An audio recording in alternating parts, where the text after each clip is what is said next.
Yan, libre yung ano na yan, yung sakayan na bus na mula sa Cubao.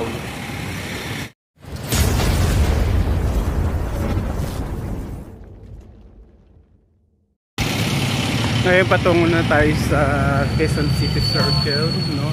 Nandito lang tayo sa tabi ng Quezon City Hall. Ngayon nandito tayo ngayon sa Quezon City Hall. So kung ngayong gabi, and tatawid tayo sa kabila dahil walang tawiran doon. Ito under construction yung ano nila ngayon, yung underground, no? So doon tayo kasi ang circle is nandun pa sa kabila. Wala kasing tawiran doon papunta doon, kaya dito tayo bababa.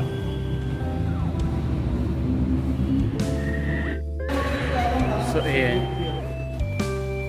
ang ganda ng ano ngayon dito. Ganda na ganda ng ano.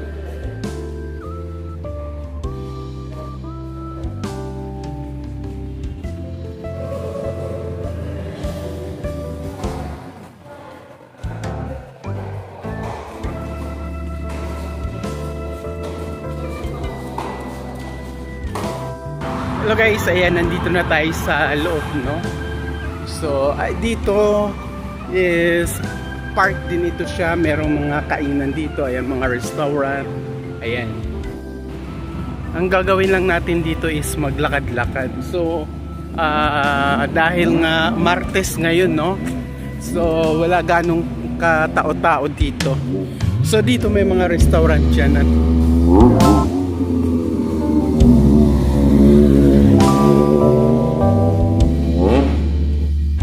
December dito maraming amusement park, no? Mga tulad ng mga first wheel, mga peryahan.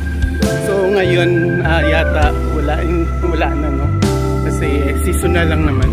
Ayan yung pinaka monument ng ano, Quezon City Circle.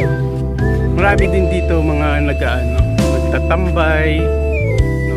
Dati ito siya nagkaroon ng issue kasi nga dati is talagang siguro hindi na ano napabayaan, no? Siguro napabayaan. So ito siya dati tambayan ng mga ano prosti. So nagkaroon dito ng mga issue regarding sa mga ganyan. Pero ngayon is dahil nga inayos, no? Nagiging maganda at saka nagiging safe.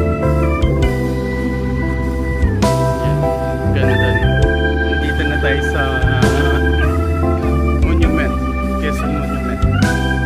First time ko rito makapasok, no?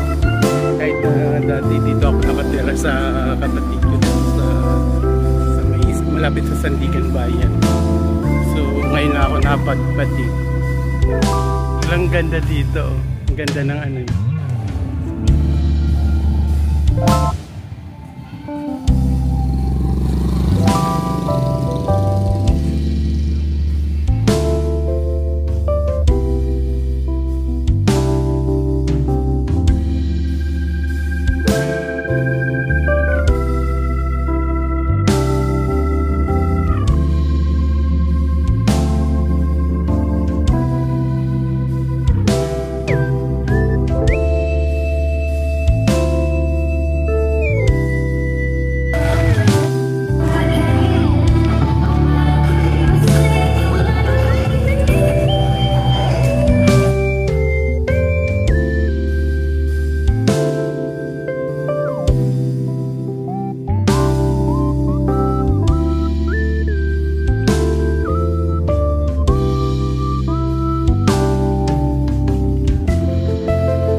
dito.